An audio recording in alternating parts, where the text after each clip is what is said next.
It's a wireless controller. We can do it from anywhere. I don't believe you. Okay. I'm the driver. Besides, you know, people freak out about change. It has been a disaster. Without me, really?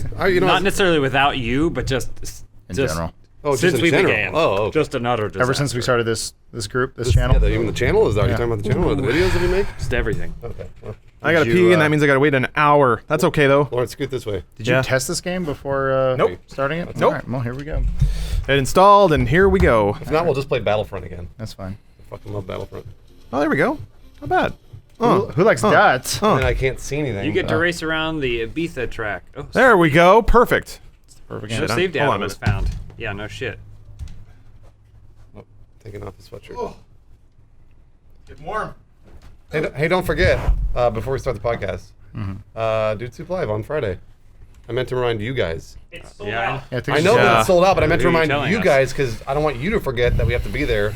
I think our name will be on the marquee as well. I was in the middle of planning a shitty Christmas special Is that your spine? shitty Christmas special party this weekend, and then I realized, oh wait, we have a live Dude Soup, and then we're flying to Austin to be part of the. So nowhere in there is there time to Do you watch bad Christmas specials. do you together. think that if Mark Wahlberg was going to perform with his band at a venue, What's the name of their Wally and the Wahlbergs? there would be a marquee Mark. Featuring Biz Marquee. A Marky Mark Featuring Marky. Biz And the Marquee? Funky Bunch featuring Biz Marquee on the marquee. Ugh, this podcast is off to a great start. Ugh, gross. Welcome to Marky Bowl of Dude Soup. It's got crazy pecs and good vibrations all throughout the bowl. Love that song. Yeah, right. Feel it. It's actually pretty legitimate. I mean, it's like shitty hip hop pop, but it's pretty good. This episode of Dude Soup is brought to you by Comic Bento. Oh, Comic Bento. Hold on a second. Comic Bento Oh, you got a comic. is a comics by mail service. They gave us a sample one, and it's cool because basically every month they'll ship you like Yeah, I wanna 3 or see 4 it. trade paperbacks. The thing I like about it is, so they sent us the original run of Contest of Champions, which is pretty. I think it's the original, the one from the 80s. But anyway, since comic book culture's taken off, it might be a cool way for you to like bone up on classic comics. They also had like the first Penny Arcade trade paperback in there, which is it's just a big nostalgia bomb, really, to go back and look at all the old comics again. Or if you're maybe a little younger, you can catch up. And then whenever you go see Ant-Man 2, you can say, in the arc in the 80s, that didn't happen. So you can be that guy. That's very exciting. I know so that thank guy. you. Thank you, Comic Bento, for your sponsorship. We'll hear a little more from them later. This podcast is also sponsored by Mack Weldon, who sell fine underwears. Yes, they do. Yeah, There they are. James is wearing them. nice. Pull them out. Ooh, nice platform or nice pattern flexibility too. here. Gross. But it's a great idea for stocking stuffers and everything like that. We're coming up on it. And unless you want to be that shithead who doesn't get your friends anything for Christmas, you should start considering what to buy them. Can we call them cocking stuffers? Nice. Ooh, that's holy shit, Bruce. That's Nice. perfect. That's real good. But they sell underwear, they sell socks, they sell shirts. They're all antimicrobial, finely made. Man, so I went the first 10 years of my adult life wearing the shittiest underwear I could possibly afford. And the first time you strap on some luxury underwear, your whole life will change. So, and they want you to be comfortable, so even if you don't like your first pair, you can keep it, and they'll refund you, no questions asked. So they're pretty confident in their product, and because of that, you should trust them. Go to MackWeldon.com and get 20% off your order using promo code DUDESOUP, which is it's pretty generous, to be honest, and just flat 20% off the top. Just use our code DUDESOUP. That's MackWeldon.com, code DUDESOUP. Treat your underwear, treat your genitals right, and treat your friends' genitals right with a present from Mack Weldon. Cocking stuffers. There you go. Okay, so let's see here. First up on the discussion, System Shock 3 is happening, and you all are very excited, I know. Wait, System Shock. I thought we were talking about Half-Life. System Shock 3. I thought we were going to talk about Half-Life. That's a 3 that is happening. Fuck Half-Life. Wait, so why are we excited about System Shock 3? System Shock 2 was one of the best games ever made. Sure. Except it was made by Looking Glass / Irrational, and that company doesn't exist anymore. Who's making System Shock 3? Ooh. Is it Ken Levine? No, it is See? not. They sold the rights to it. It's other. The website's not coded for mobile, so it's covering up the logo. I never played. Other Side played any of the Entertainment. System Shocks, did you? No. I mean, I'm familiar with their reputation, I am too. basically as like a spiritual prequel to BioShock. Look at those. Look at that physics. But I've never actually played them. Adam, I you're not mean, taking this seriously at all. It's like, no, you can't do that.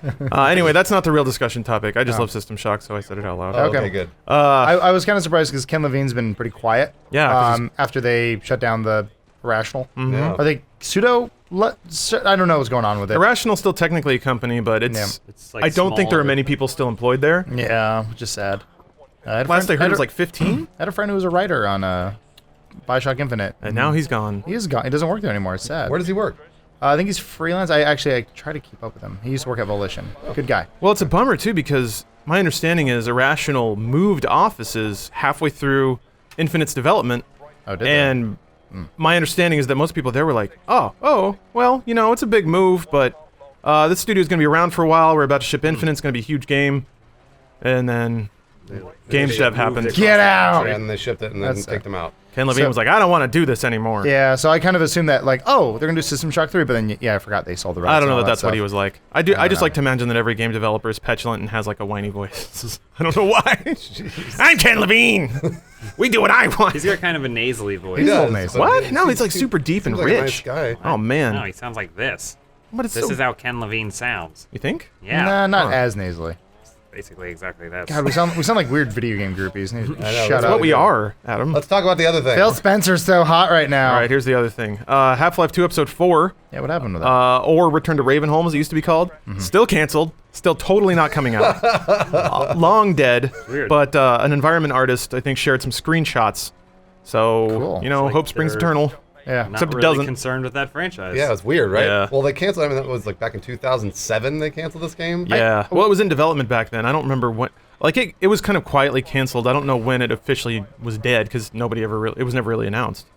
I don't know. It's tough. I'm gonna say it's kind of like the Don Quixote of video games. Like it's the game that can never be made. It's never really Oh. canceled, but there's always some unexplained phenomenon that happens where they're like, "Hey, let's make it." They're like, "Gabe wants us to make VR," and they're like, "Yeah, well, we're gonna make VR, Yeah. so let's do that instead." Yeah. There's one thing we've learned about the video game industry, almost any media for that matter, but things don't ever get canceled entirely forever. That's true. Yeah, they could bring Half-Life Because- 2 Episode 4 back in 10 years. and they're You're dead. intellectual properties that have value. So Oh no. Oh, you lost your wheels. How do you get a new wheel? You don't. It's Rally, dude. Why are you racing as Mr. Bean? Why do I have two people in this car? Classic. Because One you got a tells- co-driver, yeah, dude. Yeah, one tells you where the turn's coming up. like you That's don't he's know been anything about talking to you the rally. whole time. You're not listening to him. So I was I'd interested. rather talk about Half-Life. Oh yeah, I was interested, Lawrence. And Oh. that video from Valve Time, because Valve Time, they got these screenshots. Yeah. Were they hopeful that the game was going to come No, out? no, it's okay. it's very definitively not ever happening. Mark Laidlaw said as much in 2012. Lambda Generation wrote to him, and he wrote back because he's a cool dude. This is they posted the text in full. Let's see here. He says, "We are big fans of Arcane and wanted to come up with a project we could work on together. Yeah. We threw ideas around. They built some cool stuff, but we eventually decided that it didn't make sense to pursue it at the time. As I recall, we felt like a lot of the staples of Ravenholm, head, crabs, and zombies, were pretty much played out, and the fact that it would have to take place sometime before the end of Episode 2, so as not to advance beyond where Valve had pushed the story, was a creative constraint that would hamper the project and Arcane." So this vibe's kind of with our story that Half-Life 3 is canceled, because that we heard. Indefinite hiatus. I'm sorry, indefinite Yeah. hiatus. We heard that stuff was happening in 2009. Oh, So wow. like my guess is Valve was just sort of like, all right, well we're gonna move on and do other things, and we think it's really cool what Arcane is doing, and we like had sort of started work on. That's before they were acquired by Bethesda. Arcane. I Yeah. think so, right? Yeah. 2012. No, yeah. no. I think. Was there a time when they weren't acquired by Bethesda? Back when they did Majesty of Heroes, Might and Magic, whatever, Oh, whatever yeah. freaking game they used. Dark Messiah of Might and Magic. Yeah, that's what it was. Yeah, The one where you 'cause- kick people into. Well, because that was using the Spikes. that was used. They was made that game Ubisoft, using right? the Source engine. Yeah. Yeah. And that was Ubisoft because they have the Might and Magic. Either way, it was Arcane, and then Arcane was acquired, and then they made Dishonored, which is using the Unreal Engine. Not that it really matters what engine they fucking use, but they clearly had done some stuff with Source. So Yeah, it made I sense. mean, like all that stuff was happening, and I think Valve. It wasn't like Valve shut it all down. It was just more of like, well, we're gonna move on and do other things. Mm-hmm. Like in the meantime, let's just put this on hiatus. Yeah. You ever like make tentative plans with a friend, Yeah. and they never really go through, and you're Right. kind of like, oh man, I got can this tell they're not thing. really that I enthusiastic. got this, and then before you know it, it's the year has passed, and then you just kind of you're like, well, I'm busy with this. The other guy's like, yeah, I'm busy with this too, and then you just move on with your life.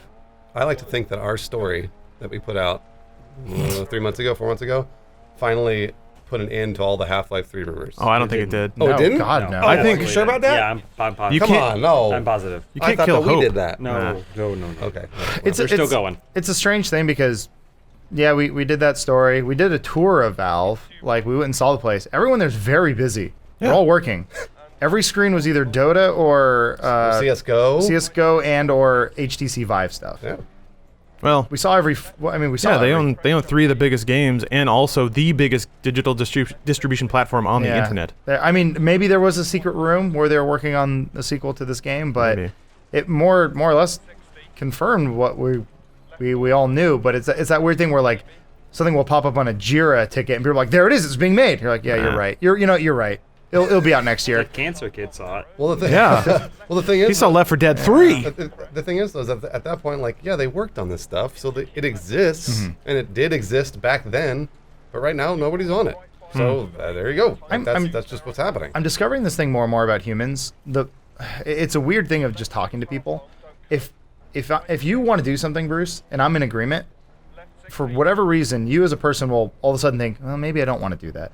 But if you were like, hey, let's go do this thing, and go, I don't really want to do it. Now all of a sudden there's this sort of pressure for you to want to put. It's a weird thing how our minds work, where you say no and your brain says yes. I don't know. It's a strange. I think it's a personality trait, actually. Some people are like that, where like if you tell them they can't do it, they're like, fuck you, I'm going to do it. Yeah. So if a bunch of people are saying, you need to make this, now all of a sudden there's this pressure.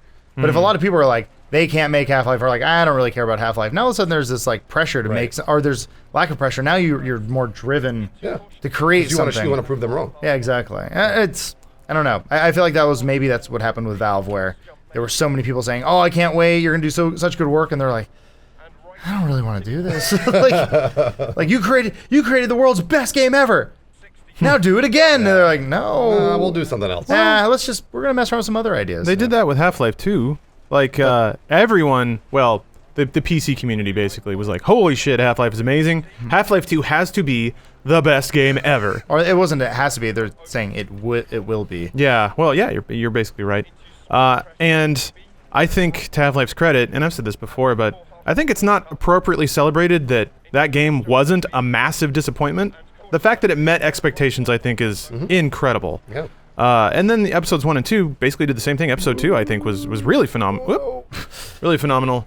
I really do believe, like, I think that the expectation might be part of it. I do think, to a larger degree, and you can kind of see, if you read between the lines a little bit, they basically said, okay, we don't want Arcane to make a new side story and have to worry about hinting or pushing past where we put the story. Which basically already says, we're not pushing the story forward anymore. Well, these are like the Star Wars expansion movies they're making right now. So it's like Rogue One versus the Force Awakens. Flashbacks. Yeah, they're all sort of like side stories. And I think that's kind of what they were doing back in 2007, 8, and 9. Valve was like, yeah, cool, Half-Life, let's do lots of really cool Half-Life stuff. And then the company took a different direction.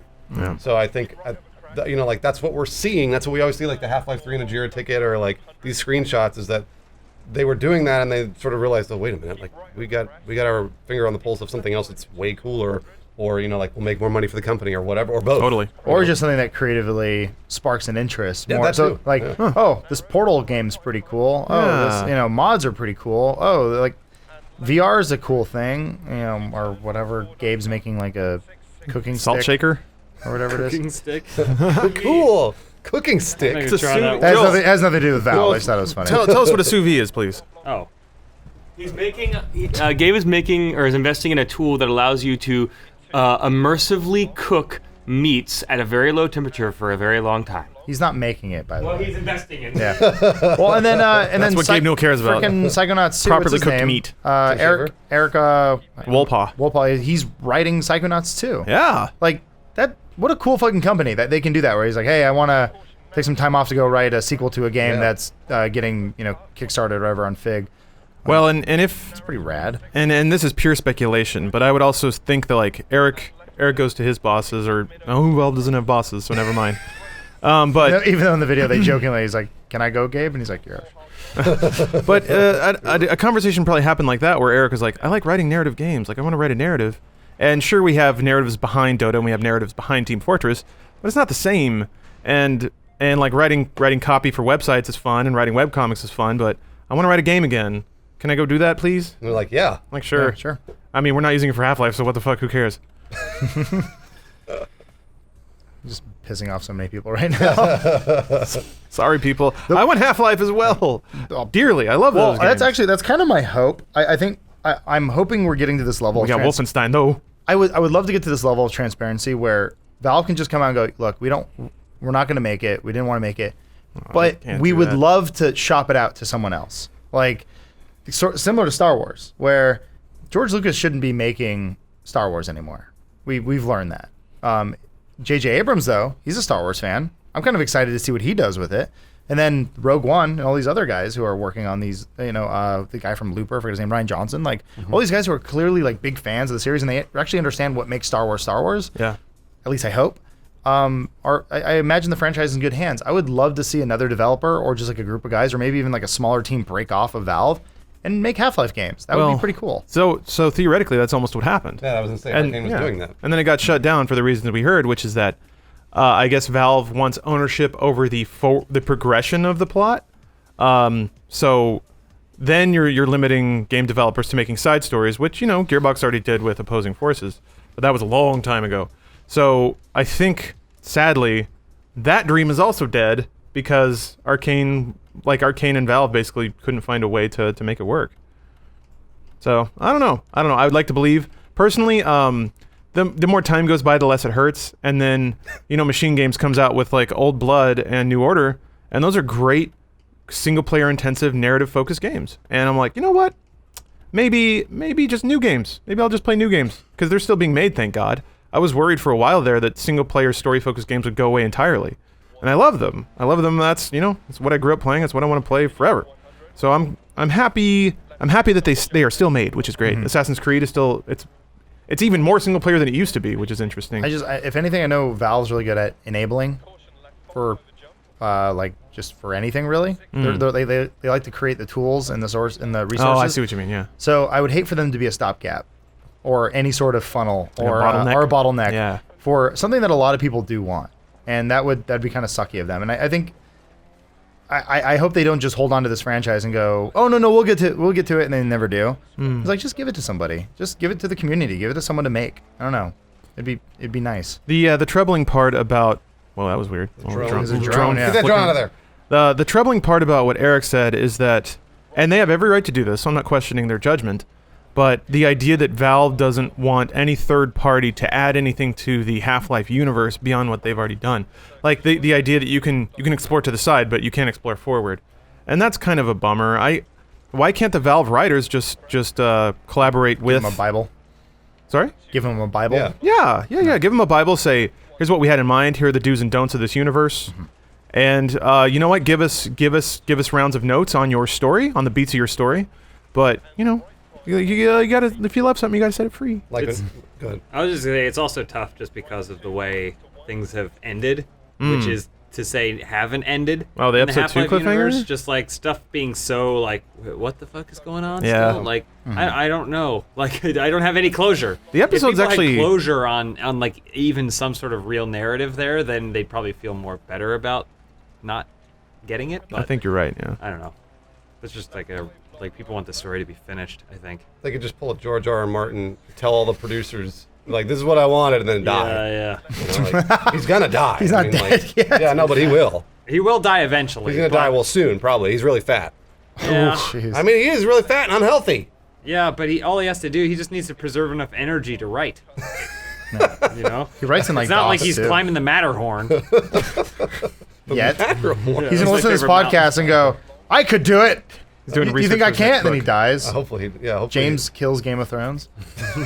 James kills That'd be fantastic. Well, I know how pissed off he gets every single time someone says that. Now, I'm kind of like, yeah, fuck you. Like, dude, have you seen the size of the books that this dude writes? Like, that he's gotten through so many in the amount of time he has That's is true. absurd. He's also wasted a lot of time on this bullshit novel that he wrote that Joel's Oh, reading. God, Mushroom Wine? This, I don't know what the name of it is, but I will always call it Mushroom Joel, Wine. what's the name of that crappy... Tough voyaging. Okay, but imagine, all right. Is it But sometimes, TUFF? listen, just speaking creatively, sometimes you gotta clear out your head. You gotta, like, you can't just be like, I'm gonna focus on this one thing I'm just over and teasing- over. I'm just I know. teasing- But I'm teasing J.R. Martin. He's like, oh, thanks. I'm talking to everyone else who, like, you see complain about it, and yeah. it's like, oh, God, you've done nothing creative.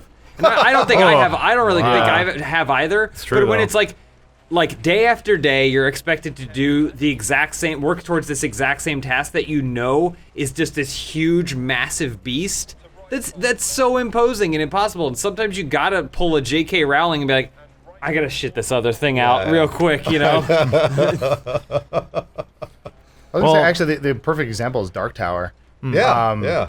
Like, so Stephen King, he's a very fascinating writer in the sense that he will just, like, I had a English teacher who said it perfectly, said, the man farts and words come out. Like, he's one of the most prolific writers of our time. The problem is he felt this unnecessary pressure for Dark Tower, where he was originally writing them, and they were like these really, like, the first 4 are these amazing books. And then he was like, and people kept asking, like, when's this gonna be done? When's it gonna be done? He's like, I don't know. They just come to me. And then he got hit by a van. He's like, fuck, I'm gonna die. Yeah. I need to write this. And so then he just kind of rushed out 3 books right away. And I thought it ended pretty cool. I thought it was cool. But like there was some stuff in there where it's like maybe he could have used a little bit of time to filter it out. Well, he got hit by a Well, van. it also Yeah. probably didn't just And in come the to books. him. He didn't have just a creative epiphany. I'm just saying, which like- generally creates some pretty amazing ideas. So it goes from His creative epiphany was, what if I were in the books? Yeah, Me, Stephen King. Spoilers. that stuff. Well, he's I in thought it the was books in cool. the first book. Yeah. Well, yeah. Huh? And the gunslinger? Yeah. When? It totally references the writer sitting at his easel.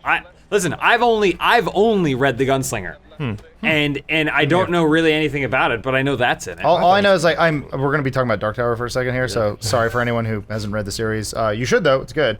But it goes from Wizard and Glass, which they did an entire comic series. Adam, can I interrupt you for a second? Yeah, go ahead and do it. Just real quick. Ad read. Real quick.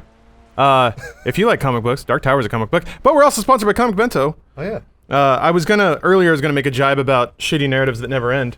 If you enjoy comic books, but Comic Bento contains at least $60 worth of surprise graphic novels from both the biggest creators in comics and the unsung indie heroes. I'm just fascinated to see like subscription box culture is blowing up, and that's a weird phrase to say. But the idea that you can just get a grab bag of comics every month is pretty cool. Plans start as low as $17.50 a month plus shipping and handling, and you've got until December 15th to sign up at comicbento.com to get on December's theme, which is Throwback, which is why we have some old comics here. Like I said, we have the first Penny Arcade. What else did come in here? Let me grab. Bye, Lawrence. Is that Captain Britain? I don't know. Yeah, it's hard because they're all the 80s suits, and they're rough, man. They're rough. So we got Sonic versus Mega Man. Titans collide. Worlds I never thought I'd see merging into one. And the Tomb Raider reboot comic, which is pretty cool. I really like the. It's actually it takes place after the Yamatai thing from the first game. So there's a dude getting kneed right in the balls. Good job, Lyra. Anyway, so you can check out pricing, unboxing videos, and details at comicbento.com.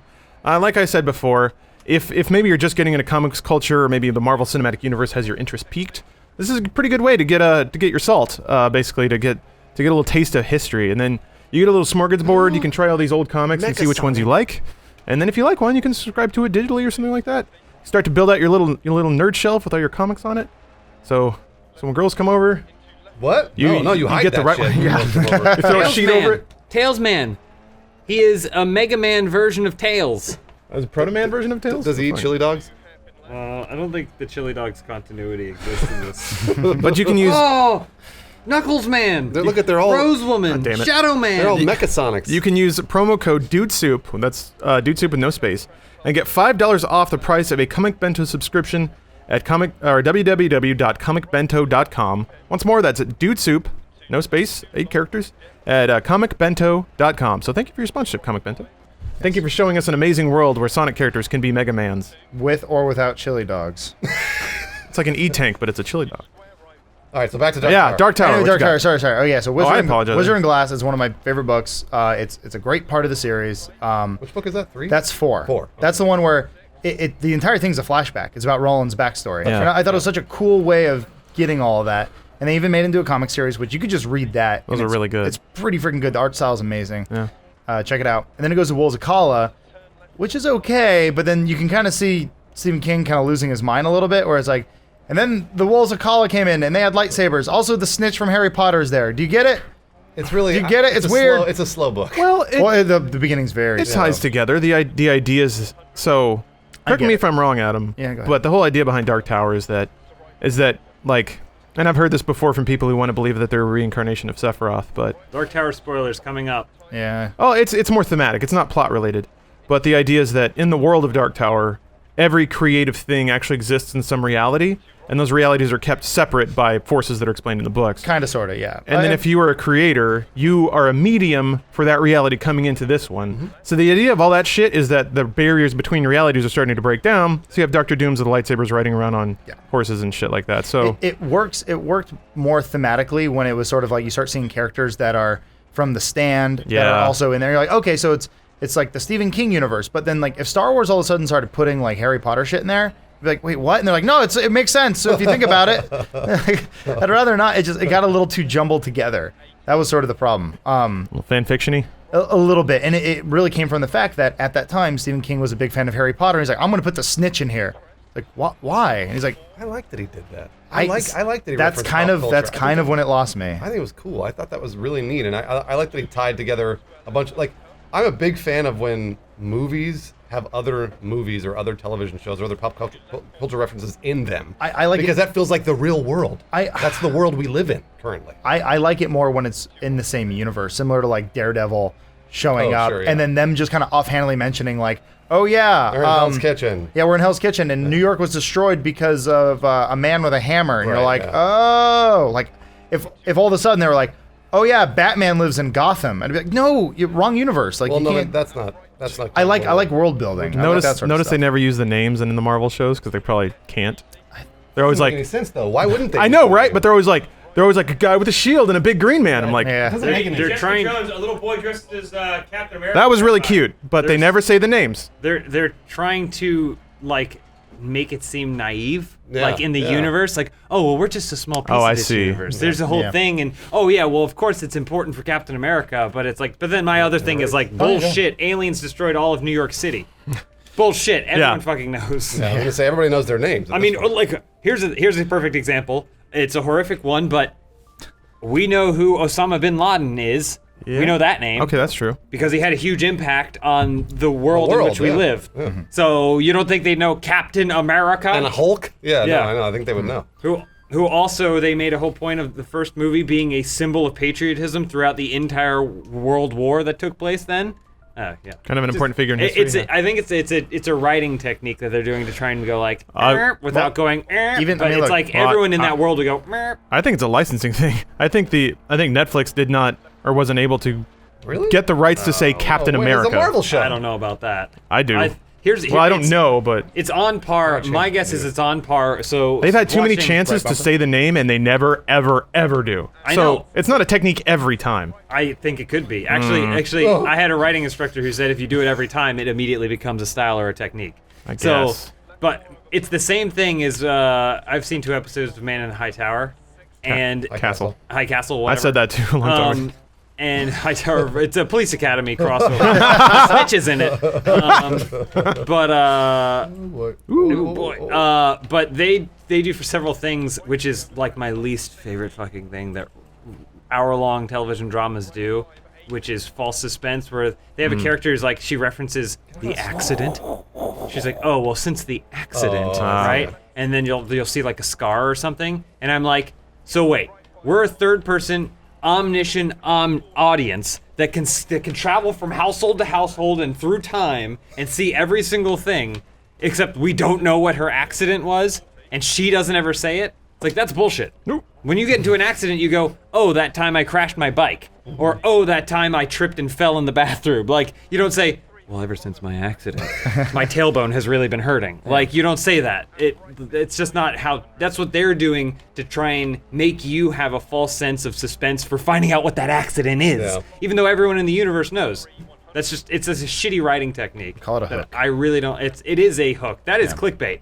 It's narrative true. clickbait. It is. So how would you contrast that to say what Game of Thrones does, where they don't ominously allude to things, but even though you are third-person omniscient, your selective viewpoint makes it difficult to and actually kind of plays with the difference in perception of what events happened in what order and what happened to people when you're not watching. That the selective viewpoint is entirely different than one character falsifying their perspective on something. Gotcha. And when you say my accident, or people allude to an accident without just explaining what it is, that's falsifying that character's perception. It's not true to that I character. think Game of Thrones does it the best. Where spoiler, I won't get heavily detailed. Oh, boy. Well, you get the character Jaime Lannister. You introduce him. They call him Kingslayer, and everyone has this sort of attitude towards him of like, Oh, I see. like, oh, he's only there for this reason, blah blah, and like he killed the king. Like, can you really trust the guy who kills the king? And then later he tells the story of what really happened. You were never really expecting that. It just kind of comes from a moment where this character is at his lowest, and he tells the true side of it, where it's like, this dude's a fucking hero. Like, wow, like Kingslayer is such a horrible name that they gave him when in fact he like saved the city, and it's like a sad thing. But he was never like alluding to it, going like, well, you know, they only call me Kingslayer for the wrong reasons. And he goes, we'll talk about that later. And it's like, they never did that. Except that they even better than that, they give you someone else's perspective on those events. Yeah. Your dude didn't even tell you where to go there, by the way. Yeah, he didn't. You're right. I don't think he said right turn. He's dead. They weren't. Oh, he's a Kingslayer, and then they go, he's a Kingslayer because of this, based off that character's perspective of the events, which they were best aware. But then when you actually get the Jaime Lannister perspective of Kingslayer, it's like, well, that's a different point of view, and that enriches both those characters because it makes them feel real in the world, as opposed to if they just said he's the Kingslayer and you go, well, why is he Kingslayer? Oh, he's the Kingslayer, and they just kept doing that and doing that and doing that until they were like, all right, we need something. So I don't know. That's a good example, like you were saying. It's a good example of doing it right. Yeah, which is, I mean, those are two totally different they're entirely versions. different. And I don't have anything against the Police Academy show, Well, but the other thing that kind of makes me sad about this whole thing, this goes back to kind of the shared worlds and stuff. More than once, they've already indicated that Half-Life and Portal are in the same universe, and it bums me out. Where I'm like, oh man, imagine a Half-Life game with a portal gun or vice versa, and you're like, oh cool, you can combine these two worlds, and that makes me kind of sad that probably won't happen. it's not healing the wound. It's just a Band-Aid on top of it. But for me, Portal and Portal 2 were sequels to Half-Life. Yeah. Like, and again, like you said, they're side by side. It's not moving the story forward, so you don't get that narrative closure. But it's like I do feel like I am getting more of this world, which is ultimately what you should want from a sequel, besides closing out the narrative, which I totally understand. It's a bummer to live in a world where I'm not really looking forward to anything from Valve. I guess Steam VR and Vive. Which we got here. Yeah. Spent all yesterday hooking and it also up. Steam sales. Yeah. I guess, yeah. I And mean, theoretically, it was alluded that they have several projects in the works for VR that we don't even know about and are pretty cool. Yeah. So that's neat, but it's just weird to not have a game on deck. Then I'm like, yeah, 2 years from now, I'm going to play that and it's going to be great.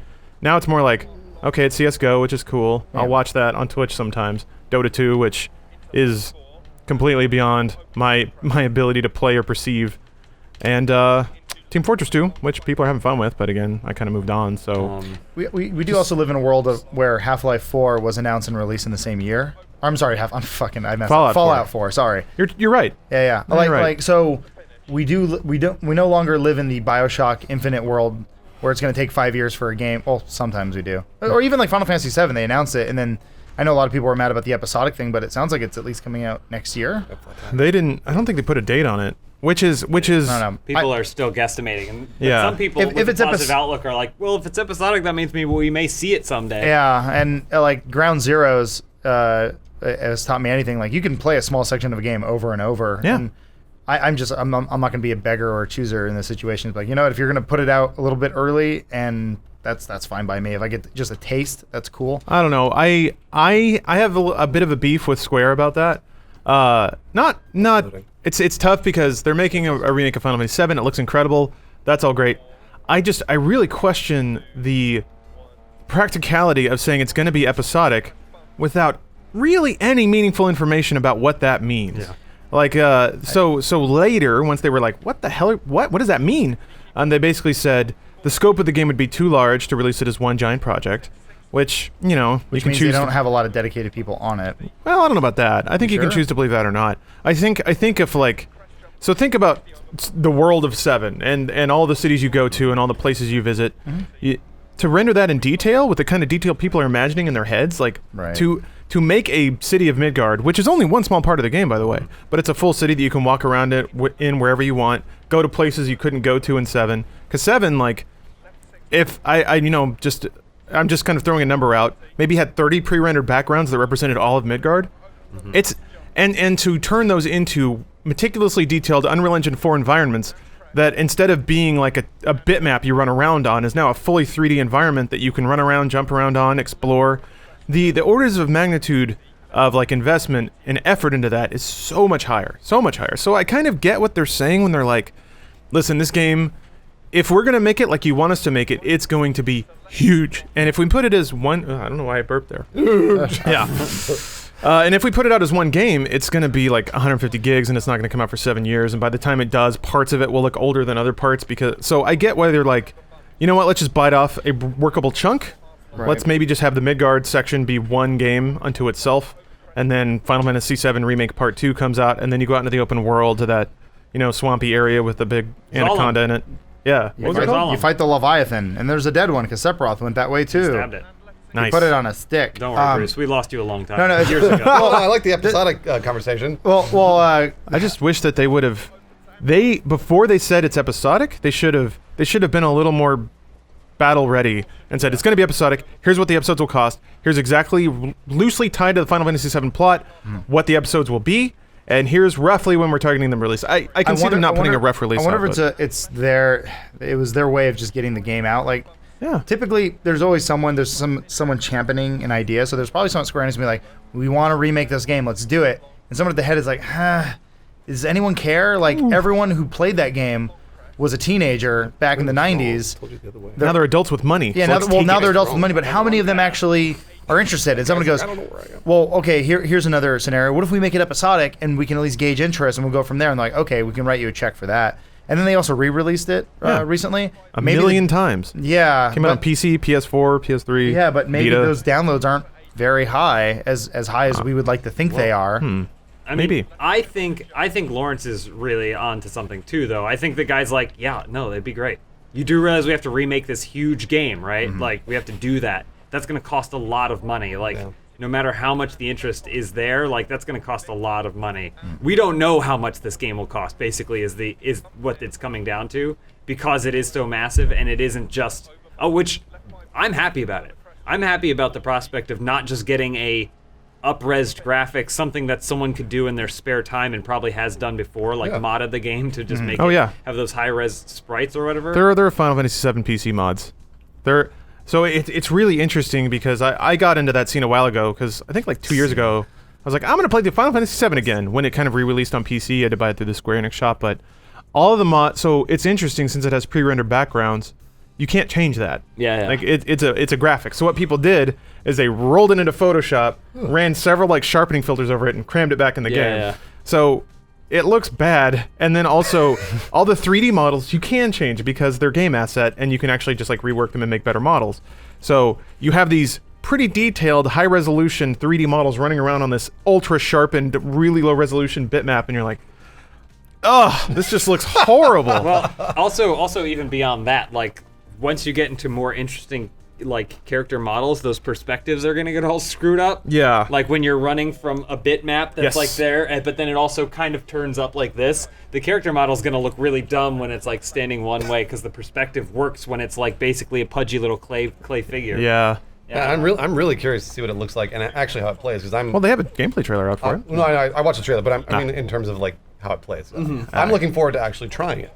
I would like to do some sort of gameplay series. Well, I don't think you're gonna like it. I mean, I might not, but I'd like to. It looks like give it a shot. Final Fantasy 13, which with Kingdom Hearts action fighting. Yeah. I'm looking forward to it. I want to give it a shot. which I'm down for. That's what I said as soon as they announced it. I was like, just don't remake it again. Give us a new experience. Give me a reason to play it for a third time, right?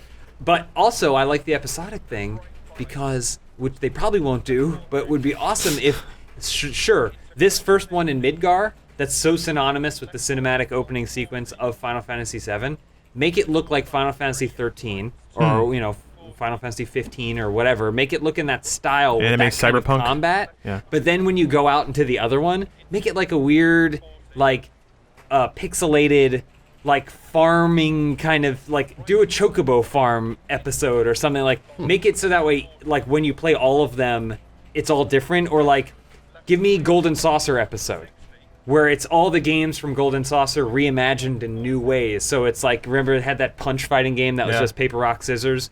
But like, you'd have that, or the one where you're, you know, on the motorcycle or the snowboard. All those, give me all those again, but as like new expanded things. That's the whole episode. You know, there's a cutscene taking you into Golden Saucer. All the stuff that's actually narrative that takes place in Golden Saucer. Dating all those minigame? are just cutscenes, but then you just get the minigame. Yeah, dating minigame. Like, give me stuff like that. I want to date Barrett. Yeah, you do. They'll never do that. But I think it'd be cool if, Well- episode 1 looks this way. Episode 2 is entirely different, and episode 3 is an anime dating sim. So, I mean, you mentioned that. They alluded to that. The official quote is, Final Fantasy VII Remake will be told across a multi-part series, with each entry providing its own unique experience. Ooh. And then they said specifically that, yes, the cross-dressing section from Midgard will be in there. So, God bless. God, yes! What's his name? Don something? Is he just the Don? Isn't it Don? Not Don Flamingo. He's Punch-Out, right? Yeah. That's the guy you got an alternate yeah, fist. he runs the Honeybee. Yeah. Club or You gotta whatever. dress up like an escort. Get that perfume. Do those squats. I guess I'm kind of torn because like part of me the nostalgia button's going off where I'm like, no, I just want to play the old experience, which I guess I could just do now. Yeah, just go home and do it. It's on Yeah. any machine you play. Yeah, I mean, I can put my old copy into a PS3 and I think it just plays still PS1 plays games. fine. Yeah, I mean, just get a fucking emulator for Dreamcast and it works. Bleem. But yeah, it's stupid. But then the other part of me is like, I'm like, well, maybe I want a new experience, like a fresh take on something that I've already experienced, just because, hey, we live in a world of experimentation and we could just try weird stuff like that. And what about people like me that have never played the game and like actually may get into the game because of this newly?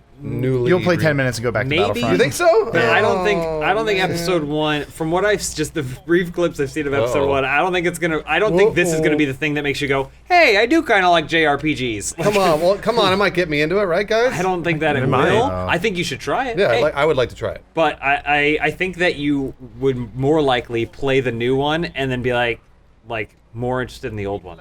Really? Yeah. Huh. I think the other old one's more simple. It's very expansive and lot to do. Like, I don't know, it's weird. I think Bruce will end up doing what I did when I got really into Final Fantasy VII, and when I was waiting for 8, they re-released, I think it was like 5 and 6 or whatever. They put on PlayStation 1. I was like, oh man, I'm going to go back and play these old Final Fantasy games, but it was Super Nintendo graphics. And I was like, fuck this. And this is me like as like a 14-year-old or 15-year-old. And just like, even those games are too dated for me. Get Bruce to play PlayStation 1 game? Fuck that. I want to do it. Maybe we do a I don't know. gameplay series. Early 3D stuff is kind of adorably bad these days. Sometimes. Like sprite stuff is easy, but the like little boxy cloud man, he's kind of cute.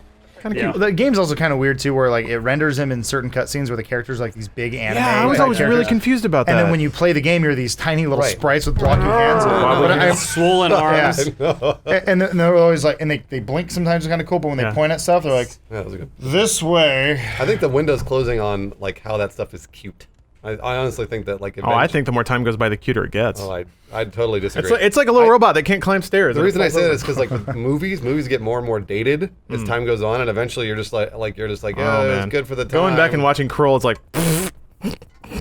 That's kind of how I feel about some of the PlayStation 1 early 3D games that were like, we're gonna miss so much money and it's gonna look like a movie.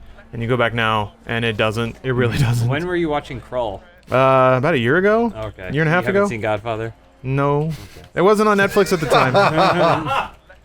So if you would like to look like everyone's hero, Cloud Strife, get that anime baby face, you should consider ordering razors by mail through Harry's.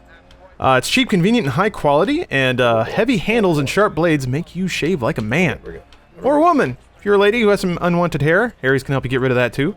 Harry's will give you $5 off your first order with our exclusive code DUDE, D-U-D-E, that's harrys.com. It's actually a good gift if you have a dad or a friend.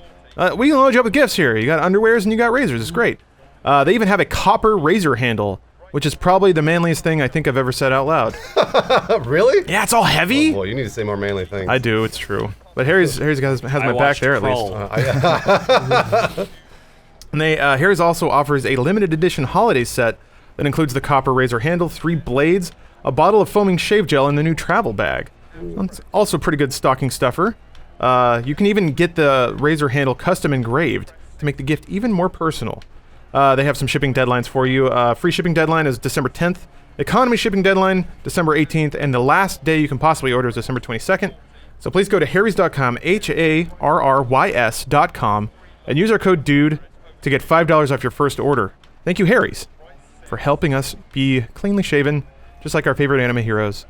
I think I decided just now that I'm going to get my dad Harry's gift. Oh, that's a good gift idea. set for Christmas. Yeah, it's not bad. Write that Every dude down. shaves. At least write that down. She's I would- editing. She's Oh, busy. sorry. Please let it work. I would get my dad stuff, but every time I get my dad something he already owns, he just puts it and then keeps using the thing he already has. And I don't know what to do. I just You stopped guys getting should him have just things. had abusive relationships with your father like I did, so you don't have to get him anything for Christmas. get him the Sonic Sign him Mega up. Man. He probably doesn't have one of these. A comic bento? Sonic the Hedgehog, Mega Man, Worlds Whoa. Collide. Oh, you're dead. You're a dead man. No, I'm good. You probably have a tire too. Here, thanks for hitting my brother. Ooh. Adam's angling on more flowers. This the holidays always reminds me of the time my dad tried to strangle my brother and then called the cops on us. Wait, We're gonna is come in this- tomorrow, there's and gonna then be like they came 7 home with bouquets of Santa's little flowers here. helper, or what's going on? What? What do you Sounds mean? like Simpsons. Oh no! Are you little? I know. It was the holiday time, so as when my parents were separated, or they were divorced at the time, but my dad was forcing visitations on us as like a FU to my mom, and so we'd have to spend extended times at my dad's place. Oh, it's okay. I'm fine. I've done all I know this. you are. You don't have to be strong here. But then it got to a point where he didn't want to like hang out with us anymore, so he would make us go hang out with his bitch of a wife. And we didn't want to hang out with her, so my brother and I just like stayed behind, and we're like, we're You gonna guys were smart. We're like, we'll just pretend to be sick. Yeah, We'll you just guys lay were in smart. bed. And then his wife called my dad, and she's like, they're being assholes. They won't leave. And so he comes in, he's like, you're making our lives really hard. I'm like, fuck you. You're forcing us to be here. Exactly. Like you're being a dick. And then so they started taking all our stuff out of the room. I may have told the story before. I don't remember. But either way, at one point they took my prescription glasses, and my little brother, bless his heart, jumps out of bed and tries to grab my glasses back from my dad, and my dad grabs him by the chest and throws him against a wall. And then he calls the cops and says my brother attacked him. And then that's when the cops came, picked us up, and then we never had to see him again. Well, I think that. Merry Christmas, everybody. Valid reason, I think. So Yeah. I feel like we're in a Gremlins sequel. Was he dressed in any sort of costuming at the time? Was Phoebe Cates there? It would have made the story far more entertaining, but no, There were gremlins. unfortunately, no. Was he 80s dad? Was he wearing like a sport coat and a tie with like bouffanted hair? My dad was weird because he was in the military. Like a lot of my family's in the military. My dad was in the Navy, I believe. Went to the Marines. One of those. He was in Desert Storm. Regardless, ooh, there you go. He then was discharged after being in the military for so long. After being like a writer for like the local hospital, they did like an internal newsletter thing. And then he started doing stocks. It was weird. Like he just like, I guess that sort of thing when you're out of the military. He's like, well, I don't know what to do. So he became like a financial investor guy. It was weird. So yeah, it kind of did become like 80s dad at some point. Strange. These are all things I did not know. Do you want to spend Christmas with me? I might actually. Okay. I'm a little sick of family. One quick thing before I forget. This is completely unrelated to Adam's tragic life. But, Yeah, it's fine. with Overwatch beta going down. Yeah. There's I no was bigger thinking- tragedy than Overwatch going away. Well, I was thinking about horrific life events, and Oh this my is mine. God. Yeah. Sure. Wow. Life's good for James Wells. But I was like, No, it's not. I Overwatch was is thinking, going away. I was thinking the other night, I was like, maybe we should play Team Fortress 2. It's not a bad idea. I don't think it'll scratch the itch. And Team but Fortress is I think it's HTC Vive compatible. it's rough now. One of us will play the Vive. Virtual reality. If you jump into TF2, you're going up against the old guard Yep. all the time, and they Fine, have I a can do million that. guns and a lot of hats, and you will have no idea what's going on. Gorilla? Doesn't work No. that way. You can be a heavy. He's a heavy. Oh, thanks. He's Russian. Like, no. Yeah. Maybe we'll play Team Fortress. Forget it. So yeah, Forget it. James. It was a high and a low week for James this week because not only was Psychonauts 2 announced, or rather, the opportunity to give it money to be real was announced, but also he learned he'd be losing Overwatch for about a month. Ouch. Well, the Overwatch came first. The Overwatch news, I believe, came Oh, first. so then you're on the high now. and then Psychonauts came afterwards. So, listen, I'm not going to look a gift Psychonauts in the mouth. They shouldn't, because they don't have teeth. It's just one giant thing. Psychonauts 2 though is really interesting. So it's being funded through Fig, which unlike Kickstarter actually does make you an investor. so how does it make you an investor? No. If you choose to be an investor. Yeah, sure. You can just give it can just money. do- So I want to know. I want to know the Kickstarter. Sure. Oh, look, percentages yeah, of Kickstarter. I got the quote right here for you. You will be investing in our subsidiary Fig Publishing Incorporated, which will co-publish Psychonauts 2 with Double Fine. This arrangement allows you to share in the sales of this game on all platforms through your investment in our We didn't say anything, you idiot. in our quote series Grassland preferred stock, which is tied to the distribution rights for the life of the game. Wow. I don't know the exact return rates, Yeah, I want to but know the percentage. But- There's so, a little calculator. there is a that they calculator. put on the Fig website. yeah. So So at a $500 investment, at $21 per unit, the break even for you, which is when your investment will earn back $500, is 693,638 units Got it. at at $21 a So unit. it's $21 a unit. So now everyone thinks that's easy, especially when the site tells you that Psychonauts got 1.7 million units lifetime sales, but that's over about a decade. At retail, Steam at its initial sales. launch, Yeah. Psychonauts sold 474,845 units. Now, 1.2 million units were sold after that, after it hit PC and digital distribution, but over half of those units, 700,000 and change, came from Humble Bundle, which, and if you're not familiar with Humble Bundle, Humble Bundle, it lets you buy about 7 games for $2. Yeah. And the revenue is split between all of those games and a charity. So I'm curious. I'll ask James. How much money have you invested in this? I haven't invested a dime in the game. Oh, really? Psychonauts fan number one, I not giving it donated. any money. No, Oh, that's you not true. donated. Okay, I donated. Okay. Well, I you- donated money to the game. You're essentially pre-ordering the game. I'm pre-ordering it and Yeah. getting absolutely as much Psychonauts merch as I can justifiably afford in the Right. process, because every different level of perk comes with different kinds of merch that some of it is exclusive to this. Yeah. So I was like, I don't want to become an investor in this. Really? Why? Because I don't want to have a stake in this game. Yeah, The the Gamer Gators will get after you. Number one, I don't want to have to wish for it to succeed. I want to be able to play it and enjoy it, right?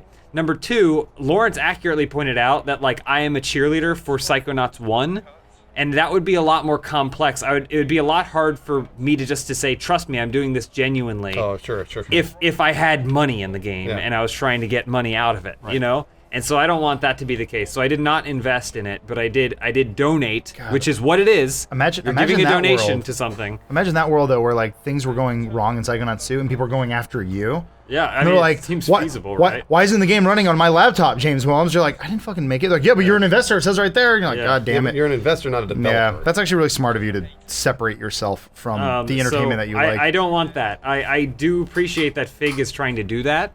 I think it's really cool. I think it's cool. To be honest with you, I think that's because- really neat. Because Psychonauts is kind of a big $3.3 million just to get started. Because Yeah. the To be able to campaign seek video- funding from something else. The campaign video is we're Double Fine's putting up some money. We need $3.3 million, so that way we can go. They actually say so we can go and get other financiers to contribute, and so they're pretty open about the fact that it doesn't cost $3.3 million Turns to out make this game. Game development's kind of complicated. Yeah. But I think it's a really good thing for smaller games. There's a game, Chroma Squad, that I yeah. kickstarted years ago, and then has come out. Not too recently, but has come out, and that's a smaller game. That's a game that makes sense. That if the cost of it is 99 cents, doesn't blow everything up. If the game costs $500,000 because some indie dev just wants to make this game that's simple and not complex and not a 3D platformer with crazy writers and crazy talent on board, then sure, maybe that's a good investment. But I don't know that investing in. I don't think Psychonauts 2 is a AAA game. I got to be honest though. I think that it's this is probably one of the smartest moves that I've seen any game developer make, and I really think that it's just a neat thing for everybody to take part. I almost want to give them money as an investor just to see what happens. Yeah. And the way I look at Kickstarters and Indiegogos and honestly even this Fig thing, I'm throwing my money away. Yeah, So yeah. if I give them $100, I don't ever expect to see $100. And Yeah, the same yeah. with when I play fantasy football. I put $50 in. I don't ever expect to see that money gambling. back. Yeah. It's like gambling, right? You have to be able to imagine the money gone. Well, I recently invested in a company that I had some stock in, and I'm fully aware that money's probably just gonna burn. I could use as kindling. Right, probably. it could just go away. But that's the thing. I've never bet big in Vegas, and I was like, well, I put a lot of time into this one place, and I got a lot of stock out of it. So, and that was the acceptance speech I had to make in my head of I have to be okay with this. Yeah. That there's a chance I'll never see this money again, right. and that's okay. This is the literal concept behind the rich get richer. This is one of the easiest ways for rich people to get even richer is because they're like, yeah, I do have enough money that I can say, put $1 million in this. Yep. Because if it pays off, then, and even if that's like 30% chance that it'll pay off, then you're gonna make a shit ton of money. Like you're gonna make a shit ton of money in an instant. But if it doesn't pay off, then you're okay. You're at $1 million. You still got 100 more or whatever, you know. Well, that's why I like Psychonauts too, because this is on a much smaller scale, and I feel like this game does have the potential to make its money back. I feel like it does. I mean, like maybe over time. Yeah. But I mean, like I don't necessarily like. Here's the thing. I'm really curious to find out what Shenmue does. When Shenmue comes out, I'm really curious to see how much Had it a strong sells. showing at PSX this weekend. Did it? Wait, No, it wasn't there at all. It right? wasn't but there. it's because What are they gonna show? Yu Suzuki has already released like diaries and stuff. Yeah, I he's mean, like, I saw he's like, pictures, but- we have all. Today I met a boy. He's like, we have acquired all the assets that we pre-made. Spent 8 because hours buying figures. They pre-made a ton of assets for the game, and then he's like, but now what we're doing is because I think they're building it in Unreal or something. I have no idea. They're building it in some new game engine that they didn't use before, and now they're like, okay, we're testing out the game engine to see what we can actually do with it. So I'm sure he has a narrative and he has the assets, but they don't have a game. Either way, I think it's really cool, and I think this is like, actually sort of Psychonauts, not Shenmue. Psychonauts. I think it's sort of a watershed moment for crowdfunding, I think so too. and I really hope that this is what will happen in the future, because a lot of people, like we've talked about a number of times with Kickstarter, people throw their money at it, and then it doesn't succeed, and they're like, well, I don't understand. Why don't I get any money? You're like, well, Now you can. yeah, So- like with Oculus. Like, of course you don't get any fucking money. So- It's like not your company. Also, a lot of people have been messaging me and saying like, "Oh, are you worried? Like, what if it sucks?" And my response to that is, it's not going to make Psychonauts 1 any Right. worse, right? I've been paying for Psychonauts 1 since I played it, because when I played it, I was like, this game was so awesome that the $60 that I paid for it, because I bought my copy new on Xbox, $60 that I paid for it wasn't enough. And so Brutal Legend came out. I played Brutal Legend, bought that for $60. Didn't think that was a fully complete game. It felt like it kind of ended right as the third act was starting. But I wasn't like, I'm pissed off, because like, well, I'm paying for Psychonauts again. And then Psychonauts came out on PC, and I bought it again. And I paid for Psychonauts again. And then there was a Humble Bundle, and I bought it, even though I already had Psychonauts. And I was like, I'm paying for it again. I bought Costume Quest. I'm continually paying for this game. Like it's Spool's dollar an hour. Right. Oh, geez. And I haven't played that many hours of Psychonauts to do it, but I'm like, this game means a lot to me, and so I'm going to donate into my appreciation of it. I will be honest. I told you this, James, before, but like I started playing Psychonauts back on Xbox, and I just couldn't get into it for some reason. Yeah. Now that there is an idea of Psychonauts 2 happening, I kind of want to go back and play Psychonauts 1. do it. Just to see what happens. Yeah. I don't know. Why not? Why I'm not? going to play it again. Why not? I've heard nothing but good things, and James seems like a cool guy. I think he has good recommendations. Thanks. Well, if you're looking for something to play that isn't Psychonauts, this podcast is also sponsored by Clash of Kings. Are you ready to join thousands of other clans in a war to control kingdoms? Conquer kingdoms and villages in Clash of Kings: Last Empire, a new RTS RPG multiplayer war game that pits your army against friends and enemies all over the world in a battle for towns and cities. Do you have what it takes to stand amongst lords and lead your army? Are you ready to stand as your town's leader? Start building your empire and lead your army into epic multiplayer strategy battles today in Clash of Kings: Last Empire. Available on the iTunes App Store and Google Play. Download Clash of Kings now and find out. There you Okay, have there it. we go. There you go.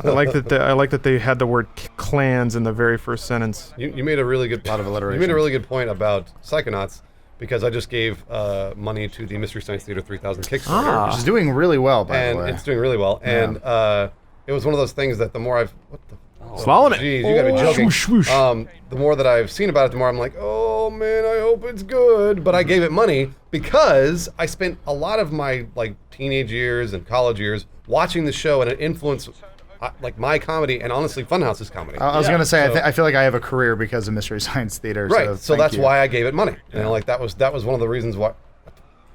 You got it. Well, one of the reasons why I gave it money is because, not because I'm looking forward to seeing, although I am looking forward to seeing new Mystery Science Theater, but it's more about like, this was a huge contributor. And honestly, that's why I'm gonna go see Star Wars a fuckload of times. Yeah. You know, because Star Wars is a big deal to me, and it always has been. So Yeah. it's helped me through a lot of difficult times, and like I've always loved it. When that new trailer came out, we were all watching it in our hotel room, like a bunch of cool guys. I remember Bruce bought 4 tickets. Yeah. Like, Yeah. I did. No, I ended up buying he had for 6. I ended up Yeah, buying 6. he bought 2 for 3 individual showtimes. Were they all on the same night? No, I bought 2 Okay. for one night. 2 for and Thursday one for and another one night. for Friday? Yeah. Yeah. Another thing people have said is like they were really surprised that I was like excited and like happy about like it, and they're like, James normally hates games. Oh. Just to be clear, like you said, Mystery Science Theater, I love video games. Yeah. Just like they love movies, which is why they rip into them so much. Like, if you think that the guys at the Mystery Science Theater watch these movies, study these movies, and choose to use movies as the medium through which to do all their comedy, means that they don't like movies or love or have an appreciation for those shitty old things, then you are missing the point. Yeah. But yeah, I think you can continue to pay into something long after it's already influenced you and you've gotten what you want out of it. Yeah. It's not a succubus type relationship here. I was gonna say too, and we also get the best of both worlds, where now we have Mystery Playing Science Dirt Theater Rally. coming back in the type of show that it was, and then Rift Tracks has existed for a long time. I was just at Lawrence's place. We're watching The Wizard Rift Tracks, and it's as good, if not better, than like Mystery Science Theater was back in the heyday. The only thing it needed, and I've always said this, the overlay? it just needs a silhouette. Yeah. That's all it needs. Just needs a little. You just get a sticker. I know, but I want it to move. Yeah. I always just Some of the silhouette jokes were my favorite. Joel would do that a lot, where he'd get up and like. Point it up. Yeah. Yeah. Got tweak nipples. Yeah. There was one episode where one of the mics gets like switched out, and he's it's like a different alternate universe of him where he's a cool guy. Oh, yeah. And he just stands in the corner drinking a beer, and I was like, that's funny. That's dumb because it's also a part of the movie that's really slow, and so it's just like to kind of have some sort of visual gag there. I said that for years that like Netflix should have a Mystery Science Theater button. Like an overlay. Yeah, and it just does the overlay, and it does a commentary track. That way they Connect? don't actually. Well, that way they don't have to license the movies. Yeah. It's just director's commentary laid over, and it's just a Mystery Science Theater button you press. Huh. God, it would be amazing. An idea, man. I am an idea If man. you're listening, how did you get to this point already? I'd say this. Chances are they've already thought about doing it, and they tried to do it, and there was some legal problem that hit it. Because I've done that a few times where I've had this great idea. I'm like, why don't you do this? And like, we did try it. I'm like, but did you try it again? Yeah. Did you try to? Yeah. One of the last things I'm interested in regards to Psychonauts 2, is I really, really hope that maybe it makes it a little more transparent how hard it is to turn money on games.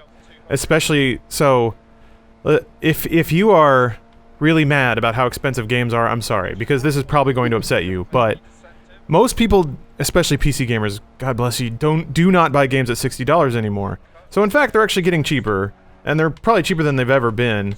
So, given that most of Psychonaut 1's sales came well after it had moved out of MSRP and was selling for like $5 a piece, just for fun, I was like, hey, what if every copy of Psychonauts 2 sells for $5? How many units would you have to sell for you to make your $500 back? 2.9 million, and Psychonauts 1 never even got close to that. So if you add in lifetime sales, right? Yeah. So it's tough because it's very confusing, and people like there was a lot of eye rolling. I remember when Square was like, Tomb Raider's still pretty good, but we didn't really make any money off of it, and people are like, but it sold 4 million units. Yeah. But not all of those were at $60, and that's what's really confusing is unit sales will spike, and people will point to that saying, look, PC is really healthy. Look at all these people that bought this game. But they all picked it up for half price. They bought a stolen key off cdkeys.com or something like that. And that's less money that goes to the developers by a large margin. So I really hope that this process will put some actual data out there to show it's actually really difficult, given the current environment and what gamers are willing to spend, to actually turn money on anything. Also, when the game sells for $1 on Steam, Valve gets 30%, 40%. Oh, my Nice windshield. broken. Oh, fix that problem.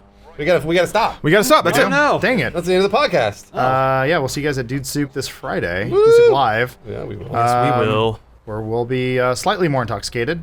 Hopefully. Slightly. Fingers I'm crossed. intoxicated Look right for now. us on the marquee. Take a picture of the marquee. This is weird. Last time we were there, Judd Apatow was outside and was like, oh, he's Yeah, rich. That's right. He was?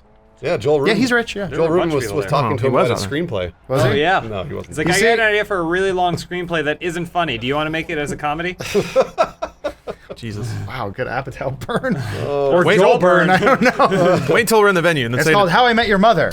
He's like, that show already existed and it's off the air. It's a movie. Yeah. But what if I was in it? You can stop it. I just got to finish this race, Bruce. Finish it. Finish that race. This game's it's pretty good.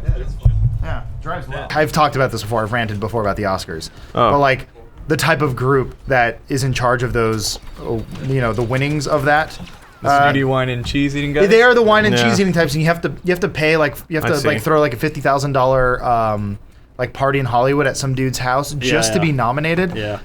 And it's a lot easier to sit there and watch a movie that's 2 hours long than it is to go through the 35 hours of Arkham Knight or whatever it is. Absolutely. So to do the comparison, like to try to make an award show is so impossible.